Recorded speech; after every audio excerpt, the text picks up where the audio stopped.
Hey, Lukman Nation. This is Jacqueline Lukman. And this is a very soft Shahid. I'm sorry. Just feel like something to do.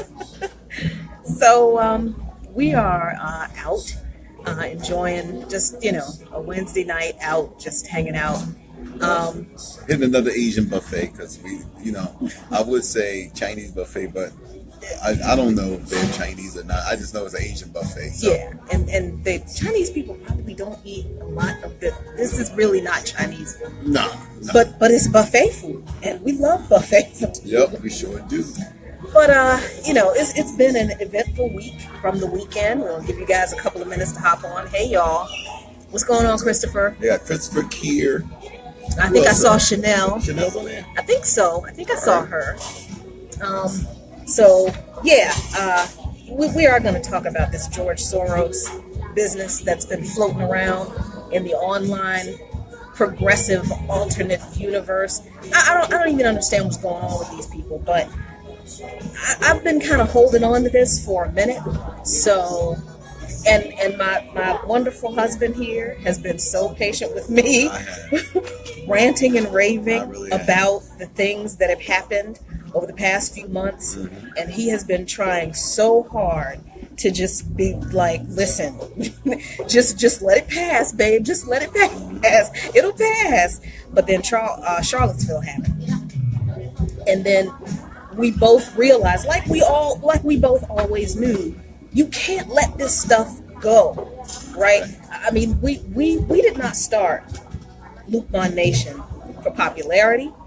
We didn't start Coffee, Current Events, and Politics, to compete with other people on other platforms to get a bunch of likes and stuff. That's not why we do this. We weren't trying to be stars. No, we're middle-aged, I'm a technical writer by trade. He's a truck driver by trade. We're not trying to be stars here. We are two people who we believe God put us together because we have the same passion, and that is passion of history, passion for racial justice, and we didn't see a lot of this addressed in a lot of the progressive online circles, especially during the whole Bernie movement. But understand, we started this long before Bernie was even a thought. I mean, so we've been at this for a minute.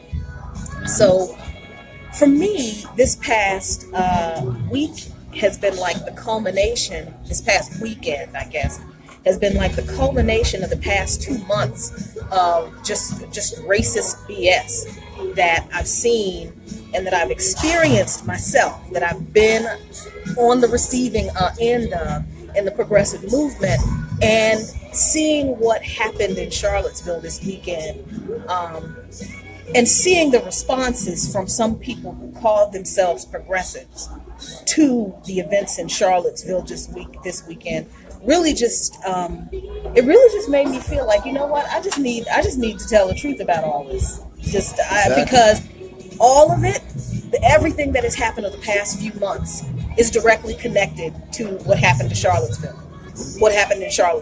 Now, what I'm not saying, this is my disclaimer in the beginning, right? This is my legal disclaimer, because we ain't got no money, so don't nobody try to sue us.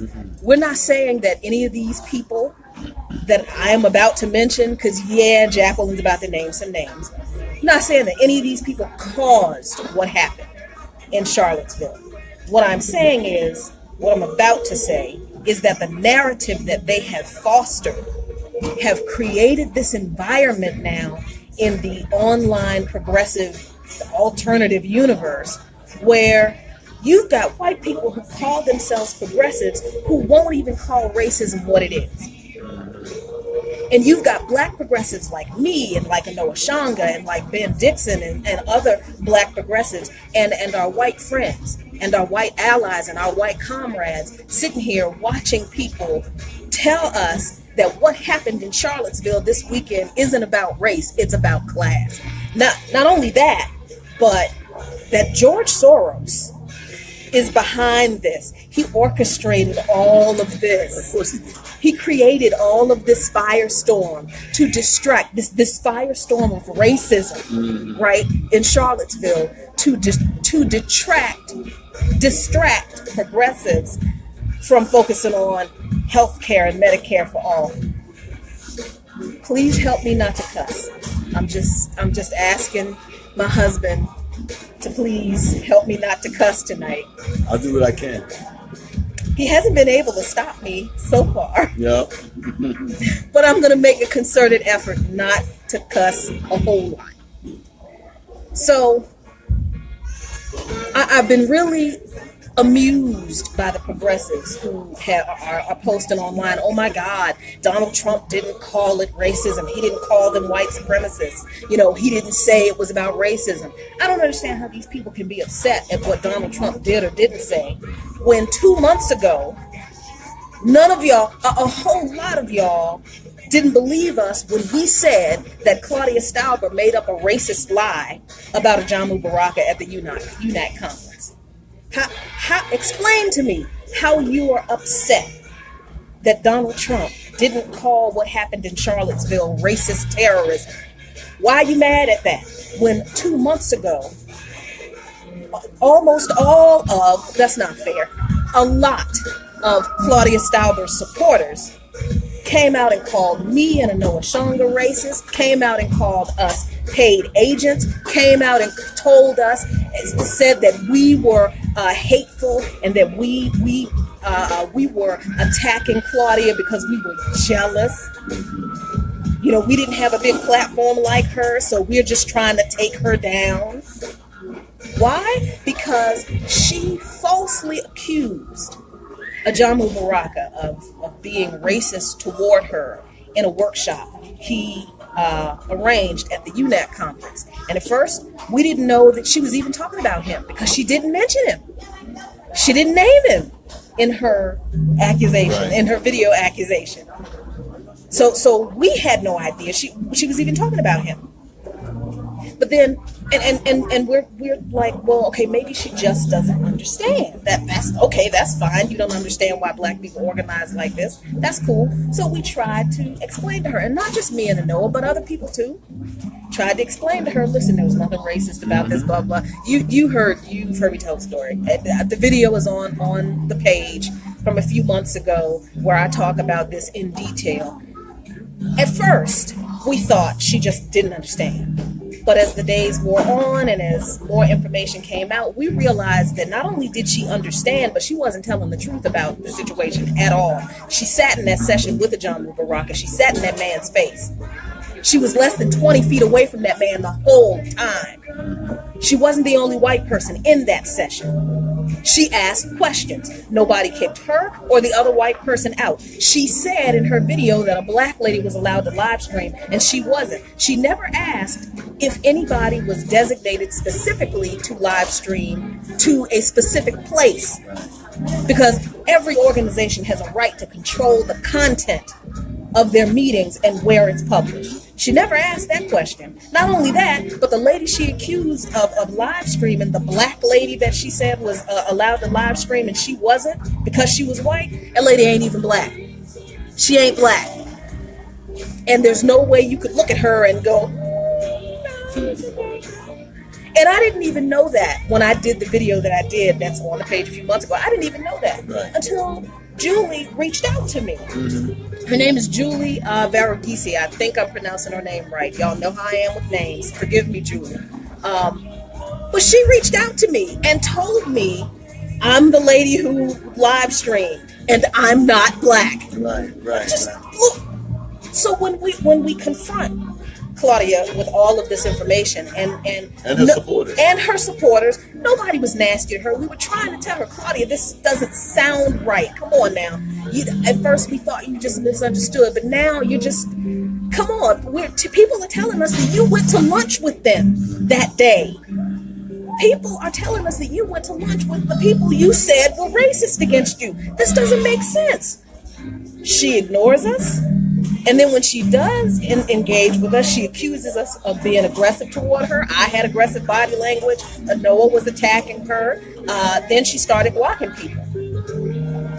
And then her racist followers started coming after us.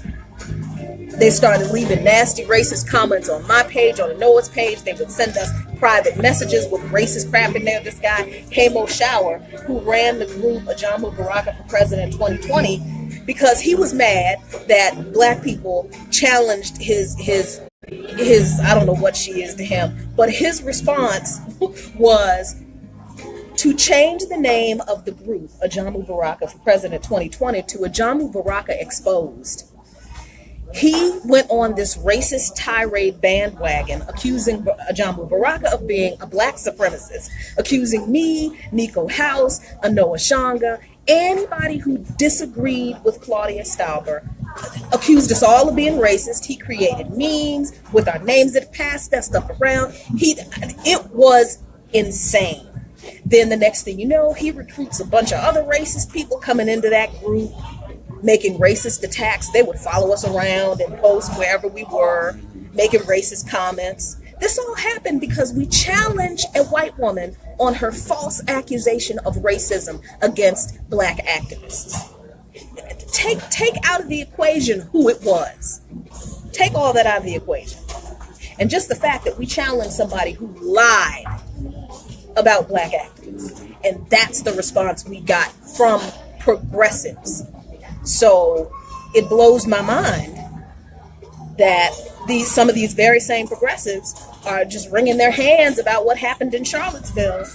And oh my God, Trump didn't call it racism and he didn't call out the alt-right, but y'all didn't call out the racists who were defending Claudia Stauber and her racist bullshit.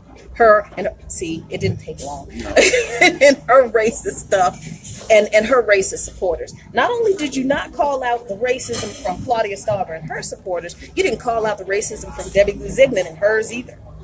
Because it was Debbie Luzignan who got up at that microphone at the UNAC conference and told those people who had been involved in anti-war protests for probably most of their adult lives that if they wanted more exposure, they needed to stop the othering language of Trump supporters. Because she had 10,000 or 10 million or however many droves of Trump supporters she claimed she had on her page who were ready to join the progressives. And all we had to do in order to get those people into the progressive movement to advance our cause was to stop the othering language against Trump supporters. She said that. That day, after the conference was over, I was approached by an official, a member of the UNAC leadership team.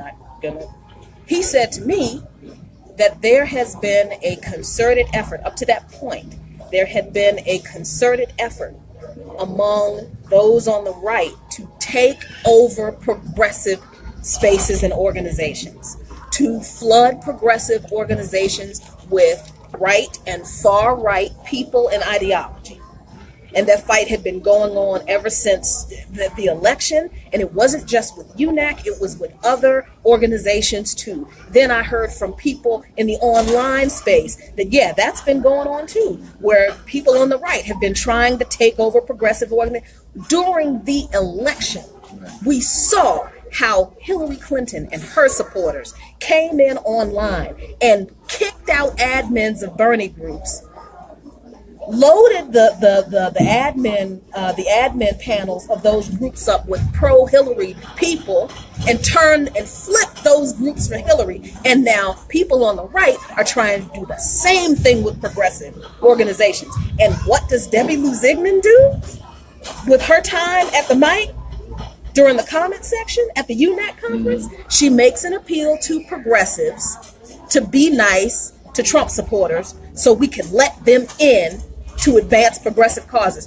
You want to talk about a conspiracy? You want to talk about somebody being a paid agent? Well, I can't say, I don't know that she's paid. I don't know that anybody is paid, but I know damn well that these people plan to do this. Because what's happened on Debbie Luzignan's page now? What's happened on Claudia Stauber's page now? You got a bunch of people who are very right-wing, very anti-identity politics. What we say about identity politics a few days ago. A bunch of people calling themselves progressives, but these are also the same people who are making excuses for the Nazis and the white supremacists who came armed to Charlottesville. We're sitting here in this restaurant right now watching this CNN, because they have CNN on the public televisions, and they were showing this guy who was a member of this Unite the Right rally, and all of the guns he brought with him to. And these are the very same people, these same people on Claudia Starber's page and on Debbie Lou Zigman's page, who came after me, who came after Anoa Shanga, who came after anybody who challenged the racist, subversive, sneaky, COINTELPRO-like BS that Claudia and Debbie did at UNAC. They turned that crap on us. They said that we were paid agents. They said that we were infiltrators from the DNC. They said that we were sent by Clinton to disrupt the progressive movement. But what do you see now on their pages? A bunch of Trump supporting conservatives, and I use that term loosely because we have conservative friends and they hate these people. Right, that's right. So what do you have now on their pages? All these Trump supporting, Nazi sympathizing, and making excuses for racist people that Debbie Lou Zigman said at the UNAC conference we needed to be nice to if we wanted to work with them so that they could come in and help us push progressive. Y'all didn't call any of that out. Some of y'all didn't call any of that racism out, but you're shocked that Donald Trump doesn't call racism what it is. Not only that, then in comes Caitlin Johnston. I didn't even know who Caitlin Johnston was. I didn't care. I got no opinion on her one way or the other. I don't care. What I don't like was what she did. She used an example of the kind of people progressives should work with, should be okay working with in order to pass some of our agenda like Medicare for all. She used an example of a person in the name of Mike Chernovich. Now, I didn't know who this guy was until I looked him up. And this also speaks to how progressives, especially in the online progressive alternate universe, how, we talk about how the mainstream media brainwashed people. Y'all are being brainwashed by these people with these 20, 30,000 followers, just like CNN and MSNBC and Fox News brainwashed the country. Because this woman mentioned some guy's name as an example of the type of far-right person we should be cool working with to get Medicare for all passed. But y'all didn't even look up who he was. She mentioned this man, Mike Chernovich, and when I read that article, the first thing I did, I didn't even finish it. Before I went over to another tab in Google and typed in his name, and when the shit came up about the stuff this man said, I was like, what? How is he an example that makes sense to use to tell progressives these are the type of people we should work with? Mike Chernovich posted tweets making jokes about not having to worry about Trayvon Martin's future rape cases because he was murdered by George Zimmerman. Mike Chernovich blamed the kidnapping. Remember the kidnapping last year, that horrible kidnapping of the, I think it was a disabled white kid in Chicago or somewhere by those four black kids. Yeah. Mike Chernovich repeatedly blamed that kidnapping on Black Lives Matter. Repeatedly. I found that out in 2 minutes. You mean to tell me Caitlin Johnstone, the Australian, what do you call her? Independent journalist? That wasn't even it. There's some name but the so-called independent journalist, she didn't do her due diligence on the example she used. And then when she was confronted with, the fact that this example was horrible. I mean, the guy is also a rape apologist. That, some rape is completely understandable, he said. But this is the example she uses to tell progressives, these are the kinds of people that we should be comfortable working with if both of us agree on Medicare for all. The hell? So when she's challenged on the example she used by Anoa Shanga, by Ben Dixon, by other people online, does she say, you know what? I didn't realize his reputation was that bad. I'm sorry, that was a bad example. Okay, should have used a better example. Nope, that's not what she does. She attacks Anoa. She attacks Ben Dixon. She attacks everybody who challenged the example that she used. Then she goes on, okay, I'm actually not going to call his name. Then she goes on this interview with a Green Party person, and she proceeds to just go on and on and on about how, no, I didn't mean to say that we should work with racists. Thank you. I didn't mean to say that we should work with racists. No, I just said that we should, I just used the most extreme example that I could find to make the point. Did the word example all of a sudden get a different meaning from like elementary school? Because when you give an example of something, you're telling people this is the pattern that I want you to. So if I tell you, babe, this is an example in this book of the kind of ring I want you to get me. If you come home with a different kind of ring, other than I'm beating you behind. So does the word example not mean the same thing for her? So not only did Caitlin Johnstone attack Anoa, called Anoa aggressive, said that Anoa challenging her horrible, dangerous example, said that Anoa was being violent toward her. Not only did Caitlin Johnstone, who said that all I'm saying is that we need to have an alliance with the right. That's not what she said. She used a rape apologizing racist as the example of the kind of people we should be willing to work with. That's what she did. And she wouldn't back off of it. Not only would she not back off of it, but then you had people like Tim Black caping for her. Which, look, up to that point, after the Claudia and Debbie thing, I'm like, look, some of y'all white progressives will do anything. I don't even understand what's going on in some of y'all's mind. But when Tim Black comes out, does his psychotic, nearly just crazy rant, questioning why anybody would come after dear sweet Caitlin, and called Anoa Changa out by name. No reason Anoa didn't say anything to him. She didn't address anything to him. He just called her name out of the blue. Don't come after me, Anoa. First of all, at what point in this game was there a rule that was laid down that progressive, independent commentators, journalists, talkers, talking heads, whatever the hell we want to call ourselves, at what point was there a rule laid down that people couldn't challenge what we say? All the time here in Luke My Nation, what do we tell you? Don't believe us just because we say so.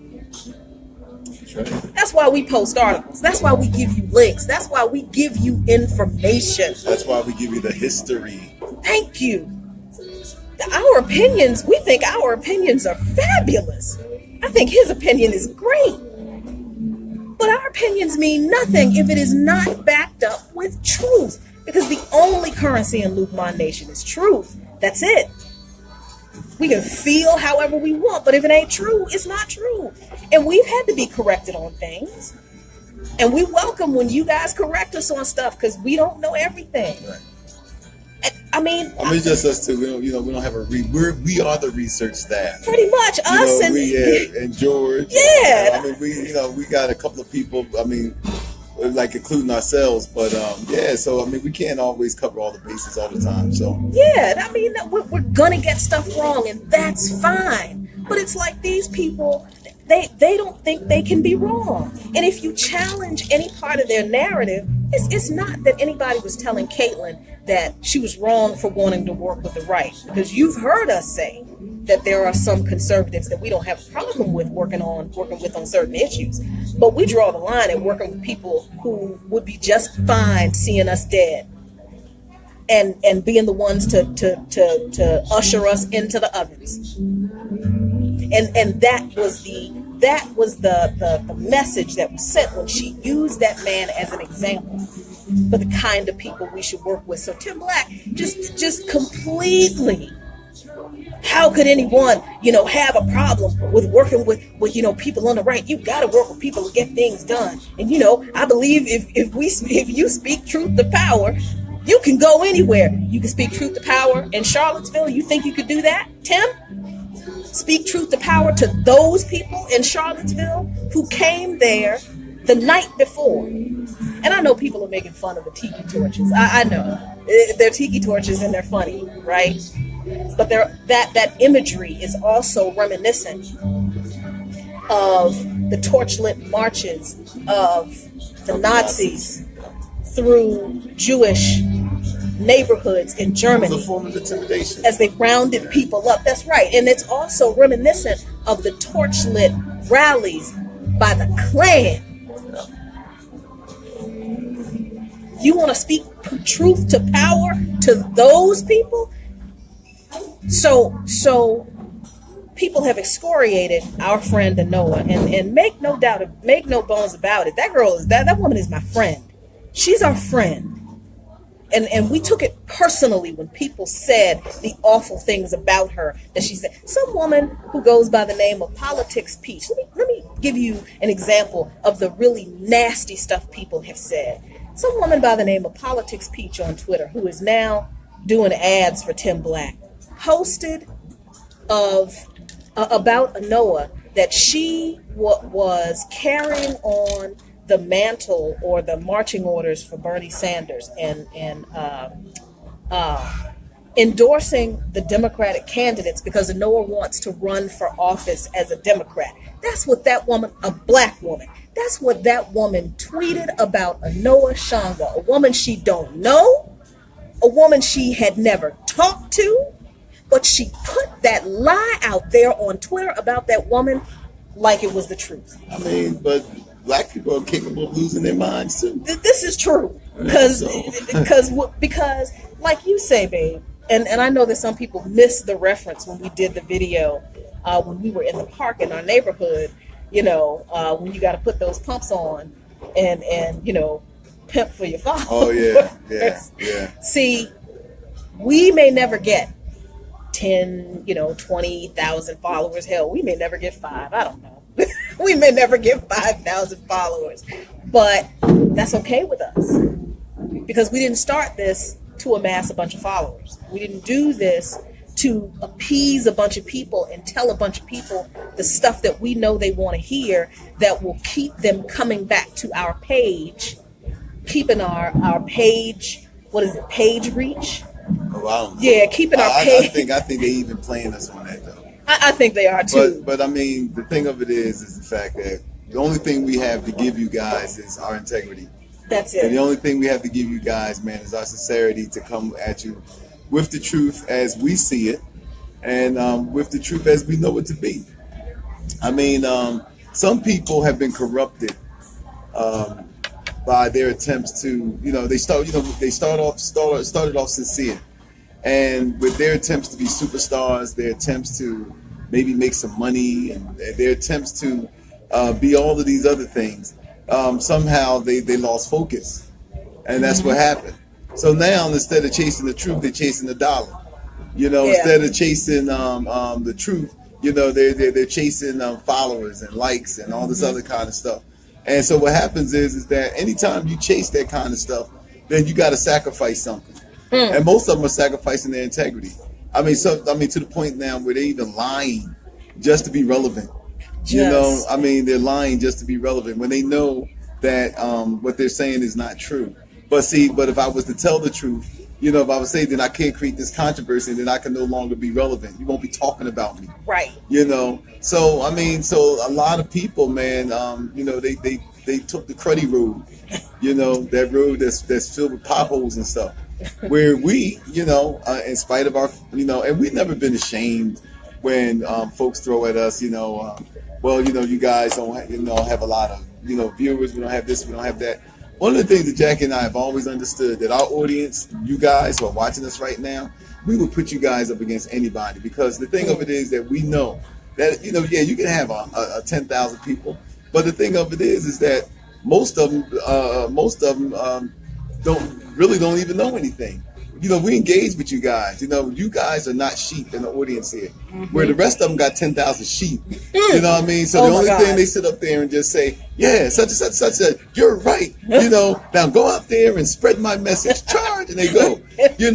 But see, we have an intelligent audience. And so we know that, and we appreciate that. So the thing of it is what I'm really trying to say is the fact it's about quality, not quantity. And that's in our message. That's in how we come. That's how we present our views and our viewpoints, and even with our audience. You guys are awesome, and it's the quality of our audience that we love so much. Anybody can have 1,000, millions of followers or whatever like that. But I mean, if they're just a bunch of sheep, I looked at the whole thing of when they was coming at you as some kind of juvenile thing, like Beyonce and the Beehive. That's exactly what it looked like. Yeah. It was like Beyonce and the Beehive. Like you can't say nothing against Beyonce without having a bunch of preteens with their stingers out, ready to come out and get you. And all those people ain't preteens either. That's a really bad thing. And their main job is to try to silence the critiques and the criticism or dissent. And that's the same thing here.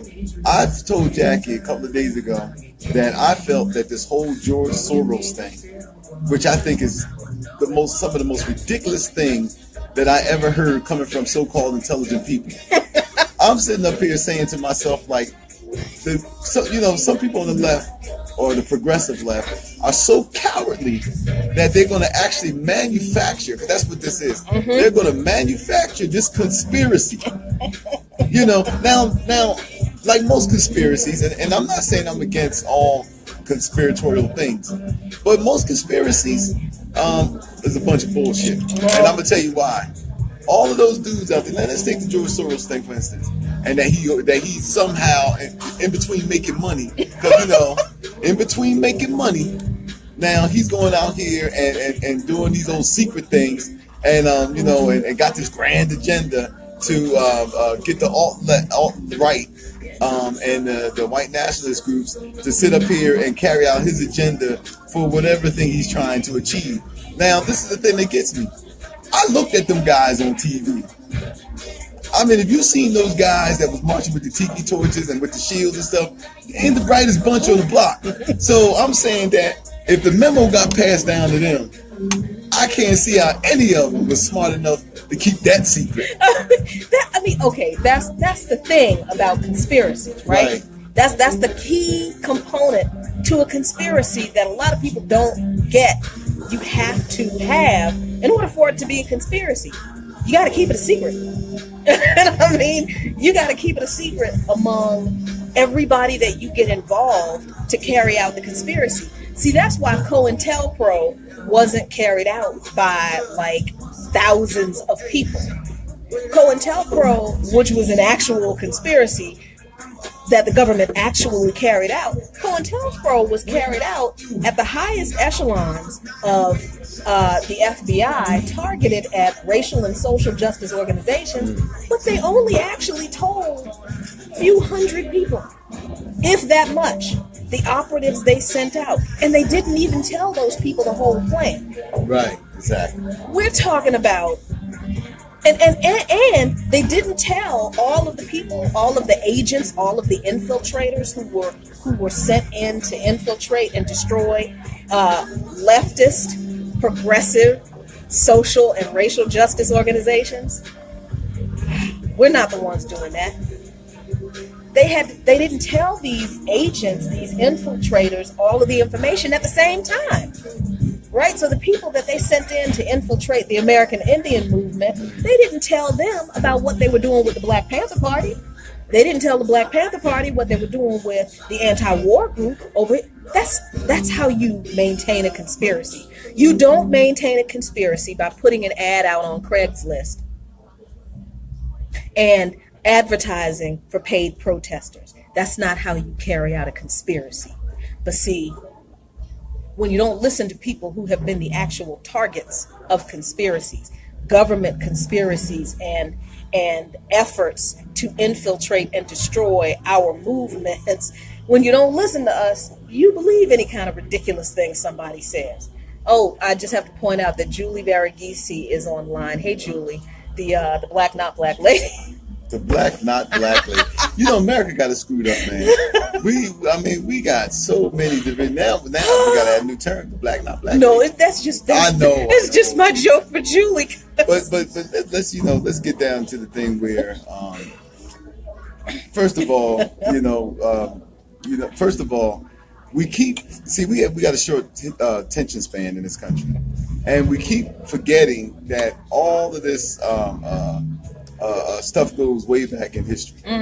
You know, now I'm so busy listening to you. Now I didn't kind of forgot my own thoughts. No, I have. You were supposed to be eating while I was talking well, anyway. I forgot my own thoughts, but I will say this. I will say that every time that issues came up involving race in this country, the opposition is clear. They don't like it. The opposition was clear over 100 years ago when the opposition said that the best thing that we can do for black folks is to either re-enslave them, because that's the only way they're going to work. Make them, re-enslave them or kick them out the country and colonize them in Africa or Dominican Republic, which was a plan that one of the presidents thought of doing. In fact, Frederick Douglass was for that plan. He thought that Dominican Republic would be a great place for African Americans to colonize.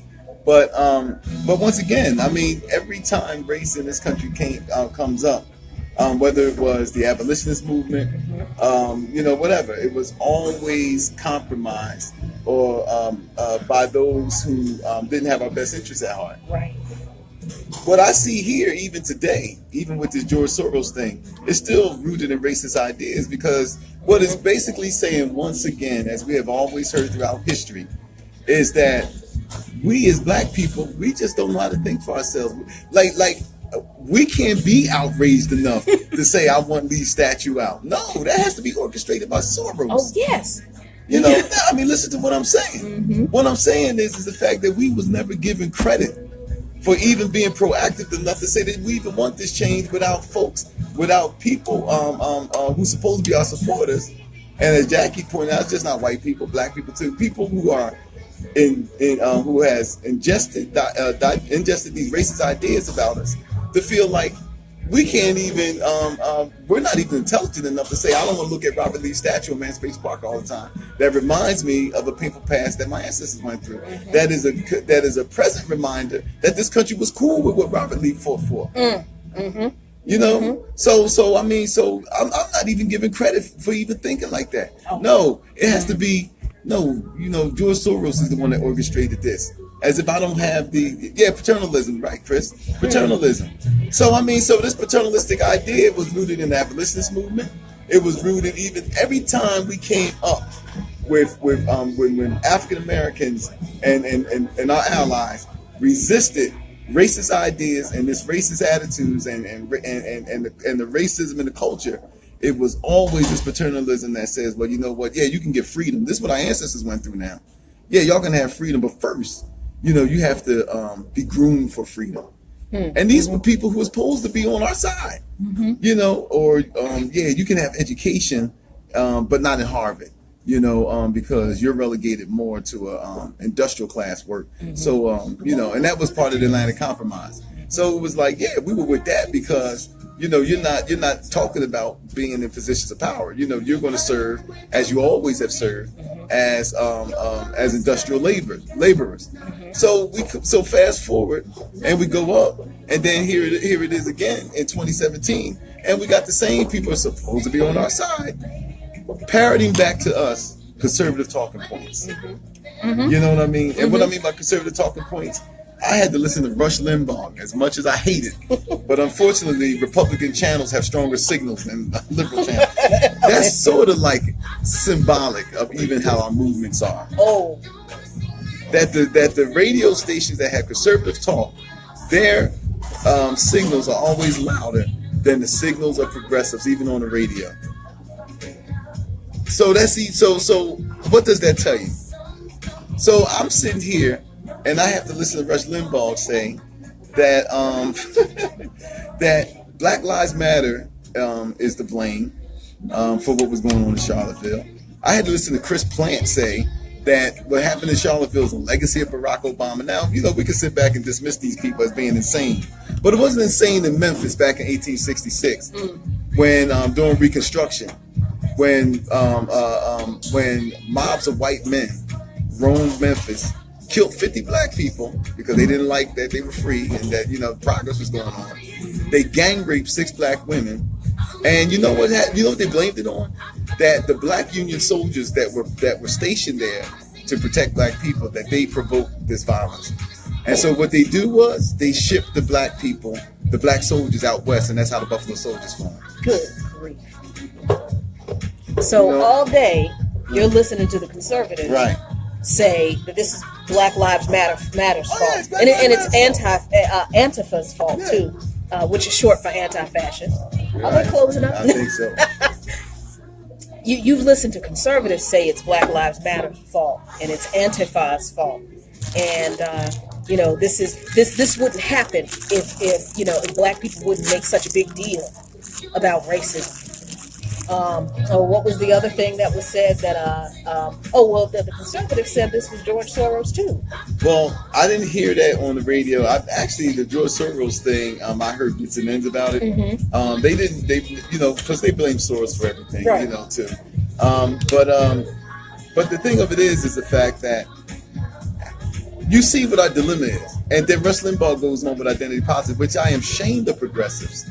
Those progressives who say that we shouldn't talk about identity politics, because to me you're parroting what the conservatives are saying, because Rush Limbaugh gets on there and tells his audience that identity politics makes people victims. This is what he says, and this is why I listen to him. He said it makes people victims, but yet in the same speech he's saying that the reason why identity politics is bad because it makes white men they blame white men for everything. So then he said that identity politics are making the minorities victims, but then he turns around and make white men victims of identity politics.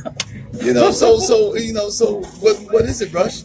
So what I'm saying is the fact that those things that happen in Memphis that I spoke about, those things that happen to us throughout history, those were identity politics. Anytime Plessy versus Ferguson comes along, and Plessy lost when Plessy sued Judge Ferguson in New Orleans because he wanted to make sure that Louisiana lived up to the separate but equal law with the railroad cars. And the court said, well, the rule was, the law down there was okay because blacks smelt bad. And the Supreme Court upheld that rule. So what I'm saying is that when you talk about identity politics, you're talking about government institutions that back that bullshit up. So when we come around and we say, hey, look, man, as an oppressed group of people in here, this is what our issues are, and this is what we're fighting against. And then for our allies to sit back and say, oh, no, we don't talk about that. Damn it to hell, we've been here for 400 years. Man. And you still telling me that I can't talk about this? Well, damn it to hell, I've been a victim of identity politics. So if I've been a victim of identity politics, if my ancestors, my children are being victims of identity politics, who are you to sit up here and tell me I can't talk about it? Who are you to tell me that I shouldn't be concerned about it? I cannot have a kumbaya experience with anyone if they cannot help me fight or help us fight what's oppressing us. If you're okay with the status quo and how it affects me, then there can be no kumbaya. There can't. Because what has happened to us over and over again, and we've seen this, and my latest disappointment was the presidency of Barack Obama, that we sat back because we were told to sit back, and everybody else went in there and got their piece of cake, and then when we came into the kitchen to get ours, all we had was the cake, knife, and some icing. That was it. And we were told to share that and shut up. Right, we was told to smear that on each other's lips and at least get a taste of it. Just smell it. While Barack Obama told us don't complain about it. Don't make any excuses. Don't make excuses. You should, don't make excuses. Bake your own cake. Now here you are, because you like I said, but my husband has a stronger. He just does have a stronger political constitution than I do. He will listen to conservative talk radio. I can't do it because you see how upset I get. I would be the one causing accidents all day long. And he's listening to conservatives say the same. and not just regular old conservatives like our friends who also hate Rush Limbaugh, who also hate Chris Plant, who also can't stand Fox News because they know they lie. We're not talking about just plain old ideologically conservative. We're talking about the people on the far right, people who have the ears of millions of people, and they have been, like we know they have been, misleading and lying to these people for years. We're hearing progressives say the same things about black people and black struggle and racism that these people on conservative talk radio are saying. How is there not something wrong with that? And then on top of that, then we've got progressives who are saying that this isn't really racism. Here's the thing that is like, this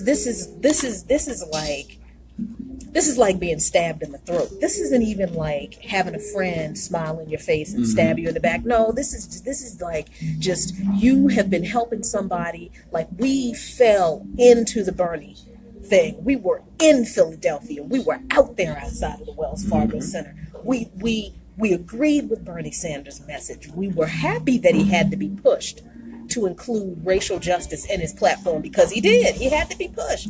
And that's okay.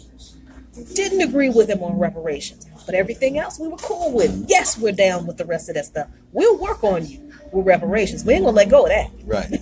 That's right. We can work on you with that. Because if you can support Representative John Conyers in his HR 676 for Medicare for all, you can support Representative John Conyers' bill HR 40 to study reparations. Yes, you can. But let me jump in here about the Medicare for all, because according to some, this is the reason why these people are doing this. That's what I was getting to. Right. Yes. Right. So the reason why this grand conspiracy is taking place with Soros and Illuminati and the fake racism, and Satan and all the rest of them, Oh, and let's not forget Putin. He's in there too. Oh, that's right. Yeah, that's right. Putin's in there too. So what's happening is that the whole thing that all of this is orchestrating, organizing is being done, is just so we don't have Medicare for all. Now, do you understand how stupid that is? I mean, really. We have the most intelligent audience, I believe, out of all the people that's doing what we do. Do you see how stupid that is? Because first of all, it don't have to take George Soros or Satan or Putin or all the other malevolent actors to keep us from having Medicare for all. You know what it takes? Congress. It takes Congress. Is that it? It's Congress. Are you sure? We don't have it now. You know why? Congress. Are you sure? We don't have it now. You know why? Lobbyists. Don't have it now because you know why? Corporatocracy. So why do you think it's so hard not to have Medicare for all? Don't take Soros. We got Congress. And here's but here's the thing that kills me, though. The fact that these are the same people who think that George Soros, which, by the way, just making this about George Soros in the shadows, concocting this plan. You know that's another racist stereotype of the Jews running everything and moving everything around in the shadows. You know that's some racist bullshit some of y'all putting online and coming out of your mouths with about Jews, you racist. Anyway, I mean, the idea that George Soros would hire a bunch of white people who would be cool with getting paid to play racist. It just, I mean, okay, let's just say, I can't even get him to sit next to me in the metro. But you can get them to get out there and risk their safety and stuff and lives, Right. Okay. To keep me from getting medicated. Right. Yeah. But just for shits and giggles, let's just play this out. Let's just play it all out. All right. Let's just say that they were all 500 of them were all paid actors. All 500 of the Tiki Torch Warriors were out there, all paid actors. The fact that they got a check, and when they showed up to pick up their check, and they were told, what do I have to do now that I'm here? This is what you have to do. You have to act like a racist. You have to be out here and you have to be supportive. I don't know if I can. You have to put on this. You have to carry this shield that has racist symbolism on it. You have to carry this flag that's got a swastika on it. You gotta shout racist slogans. That's what I'm gonna give you this check now, but this is what you have to do. The fact that if this were true, all 500 of them mugs took the money, you know what that makes them? Racists. It doesn't make them opportunists. It doesn't make them disadvantaged white people who couldn't make a buck any other way. No, it makes them racist. What we said they are, what they are. And interestingly enough, Caitlin Johnstone's last article was published in Medium, and the title of the article was something like "America focuses on 500 assholes instead of focusing on reparations for black people." Let me tell you why that's some bullshit too. First of all, that's the 3-card Molly. Who? I just told him about that, and he figured that out like that. Y'all been sharing that piece of crap around like that is some gospel. This is the same woman who used Mike Chernovic as an example for who progressives should work with to get Medicare for All passed. And then a couple weeks later, she's going to post an article about, America focuses on 500 assholes instead of focusing on reparations. She don't give a crap about reparations. That was her trying to redeem herself. That's all it was. And then she couldn't even do it right then because anybody who looks at racists and white nationalist groups in this country and does not see them as the domestic terrorists that they have always been, who have murdered people in the name of white supremacy and just passes them off, dismisses them as a bunch of assholes, you will get me killed, and you are not my ally. Well, this is the thing I understand. What's her name? Kristen Johnstone? Caitlin Johnstone. Yeah, where's she from? Australia? Don't even talk about the history of Australia. My point is why is she in our business? That's what I don't.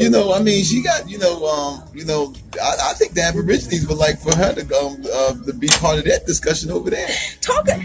Advocate for some reparations for the Aborigines. Yeah, why she's in our business, But once again, and this is no offense to those, but like I said, if it doesn't fly, let it fly. Once again, it's what Christopher said is that paternalism or maternalism coming from women, mm-hmm. and it's still this arrogance, unfortunately, that still is within a lot of our so-called white allies. You're not going to save the world, and once again, what's her name, Caitlin? Yeah. They made a mess in Australia, man, where they almost wiped out the indigenous people over there. She needs to make amends over that way. And not Please. Stick her nose over here in American politics. Leave us alone. We're good. We got. Just the fact that you've got black people and white people saying we need to stand up to the rise of racism and fascism and racism, whichever way you want to say it in this country, and you got progressives, white and some black progressives, responding with, well, this is just a distraction by George Soros to get us to keep from focusing on the DNC lawsuit, on Russiagate. This is what 4 people actually responded to me today. Now, there's a couple of people say, well, America sticks their nose in other people's business too. Yeah, the government does. The government does. But we're talking about citizens. Right. I don't see the Australian government get coming over here talking about the United States government. It would be nice if they did. It would be nice if the Australian government did say to the United States government, "Them black folks are owe some money." The Australian government advocated for reparations. Oh man, they'd be there. The United Nations does. Right. So it's one thing to say that governments are involved in this or involved in that, stuff like that. That's one thing. But we're talking about private citizens. We're talking about private citizens who should be trying to make the place better where they're at, mm-hmm. and try to correct the injustices where they're from, as opposed to sticking their nose over here. And then if you're going to stick your nose over here, then know what the hell you're talking about. Please. I'm not going to go to Australia. I don't know anything about the Aborigine problem over there. I know about the discrimination, racism stuff historically as a student, but I'm not going to go over there and pretend to tell the Aborigines how to fight their fight. You know what I mean? I'm not going to pretend to go over there and tell them what y'all should do. No, you need to work with the outback people in order for them to, come on, man. No, if I was to go to Australia and to work with Aboriginal activists over there, I would come there as a servant. And see, we don't got a lot of that in the progressive movement today. We don't have a lot of servants. Everybody's a prima donna. Everybody is either know-it-all, the prima donna, or everybody got the next best, the next best plan to do this and that. Yep. But see, the thing of it is, the reason why Jackie and I are so much into history is because we know that all those things y'all think are new have already been tried. It's already been done. People have already done that. You know what I'm saying? So, you know, if you think that what you're saying is unique and new, I'm here to bust that bubble. It's not. You know, especially when you're talking about dealing with racism in the United States and in other places. It's not. No. Tim Black is not the first black person. I think we gotta go. To get it in his head, I know. Tim Black is not the first black person, or Jamal Thomas, or whatever this. You have to read what you highlighted. Oh, well, we got to make this quick, man. We're the last people in the restaurant. No, we're not. There's this guy over there. They're not the only black people to come up with the idea that you could just, talk racists down from their racist perch. All right. If that were true, if it were true that if we just talked to racists, we would solve racism, don't you think we would have done it by now? Because the whole Atlanta Compromise was about working with racists, trying to find some kind of middle ground with racists, people that wanted to kill black people, trying to find some middle ground with them so that they leave us alone and that we could have self-determination, and that didn't work out so well. But these are people who don't want to listen to history. They don't want to listen to just comment. Seriously, if it were as simple as speaking truth to power and going anywhere, we would have had this thing beat. But clearly, Charlottesville proves that racism is alive and well in America, and it's not going away. So we're not advocating changing the hearts of racists. We're advocating justice for the racial injustices that we've endured. And it's appalling the number of progressives, white, mostly white, but too many black, who won't even get behind that.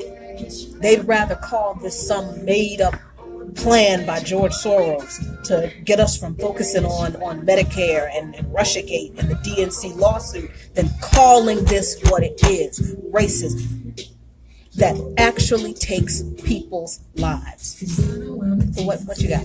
All right, well, of course, you guys, if you've been tuning in, you've been seeing that Jack and I have been in this book, staying from the beginning, and I don't want to get the guy's name messed up.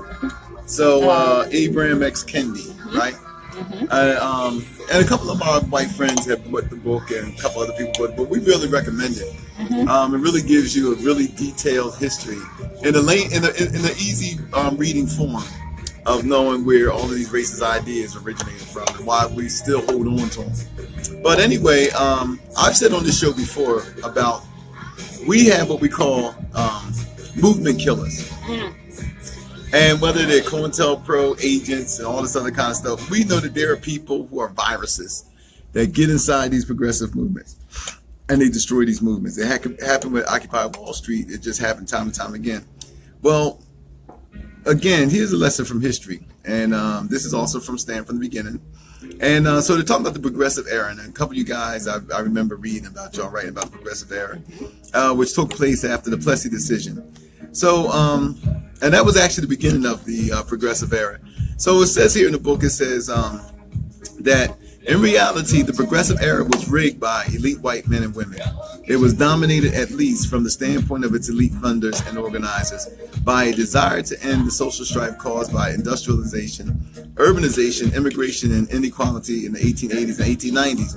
Cotton Mather's blessings of order through benevolence still held the philanthropist's ear from Boston to Atlanta after all these years. The projected benevolence of the Plessy ruling and the Atlanta Compromise seemed to bring a finality to the disorder of the so-called Negro problem. Indeed, this is the thing where we say we don't want to have these talks about identity politics. It's really your way of saying we don't want to deal with the Negro problem.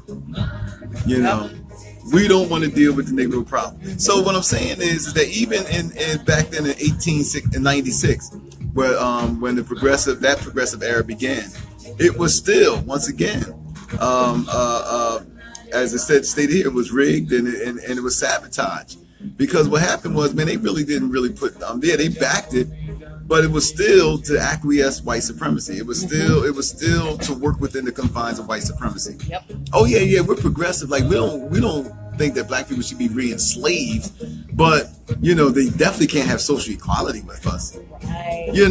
Right. And so so it's always this thing of always trying to work within the parameters of white supremacy.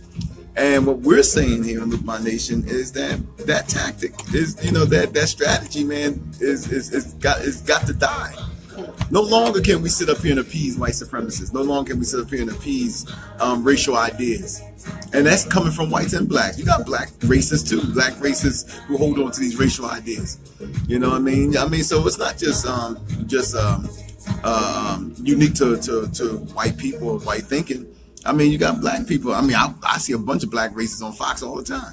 So I mean, they always pull out the same three. So I mean, and usually they are the black elites who have a history of being racist towards black folks. So this is what we're trying to say, and what we're saying is that we had to call this stuff out in order to put our foot on the snake's head, per se, and realize that, man, when you see a con, you need to call it out. That's it. That really is. I mean, and all of this whole George Soros business, and this isn't really racism, and this is all this plot to get us to stop focusing on healthcare and the DNC lawsuit. This is a con, y'all. This is a con.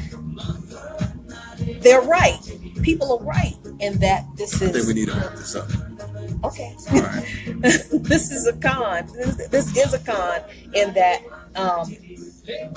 white people are once again doing exactly what the people who don't want us to have equality and justice want them to do. See, when we and I will rather, I promise I'll end with this. When these people talk about the elites and the elites have been in power and the elites are doing this, that, and the third, we really need to think about who's kept the elites in power all this time. Right. If we've always been 12 to 14% of the population, and white people are 80-something, 87% of the population, who's been keeping the people in power that you are now claiming are doing all of these machinations in the background to keep you from getting Medicare for all? You white progressives, before you started voting for Bernie Sanders, before you heard about Bernie Sanders, how did you vote? Before you supported Bernie Sanders, what kind of policies did you support? The very people who claim that what happened in Charlottesville is some plot wasn't real. It's just a plot by the elite to keep us from working together, to keep us from being united. Y'all are the very ones who have been keeping the elite in power in the first place. You're the ones who've been duped. We've been trying to tell you, but you don't want to listen to us. So now, this weekend, because now we have a president who's just the natural result of all of that crap that you ignored all this time. Now that we have a president who gives cover. Excuse me. Mm-hmm. You want to take it against the bus? No, we're good. Now that we have a president who gives cover to the very white supremacy that you think doesn't exist, now you're shocked. Now you're shocked, and you're so shocked and you're so freaked out that it's gotten this bad that you can't even bring yourselves to admit that you had a hand in this. That's part of what this is too. It's guilt, it's shame, because you know that you were responsible for Trump being in office. Not because you voted for Jill or because you voted for Bernie, but because you kept voting for the lesser of two evils all this time. And we kept telling you not to. So don't put it on us that we're fighting for our lives. Still, don't put it on us that we are fighting for our rights and our justice and our equality still. Because if you ever listened to us, you would know that when we get our justice, you get yours too. That's all I it. got. That's it. Because he just wants to go now. Yeah. So yeah, we'll. I don't know. Are we going to be on Saturday? I don't know. We'll think about it. Oh, I'm just going to tell you, we're going away for our anniversary this weekend. So we've been married 4 years, and it's been great. Yeah. So 4 solar returns. For our conscious brothers and sisters, 4 solar returns. 4 solar returns. Yeah. For our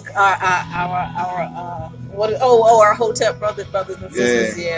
Yeah, Hotep. Yeah. So we may not be on Saturday, but knowing us, we probably won't be able to not have a conversation at some point. So we just have to depends. I mean, we move, and that's the thing. We don't. A lot of times we don't plan this stuff.